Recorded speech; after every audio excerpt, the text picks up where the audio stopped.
Bangla addition দিয়ে কিভাবে চাঁদাবাজি করে উত্তরের একটা প্রতিষ্ঠান থেকে 27 লক্ষ টাকা নিয়েছে একটা প্রতিষ্ঠান থেকে। শুধু বাংলা এডিশন কেন বন্ধ করলো?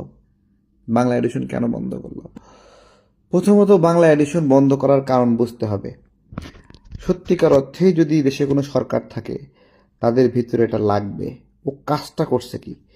ও কাজটা করছে আমাদের বীরঙ্গনাদের পতিতা বানানোর জন্য একটা সিরিজ প্রোগ্রাম করছে।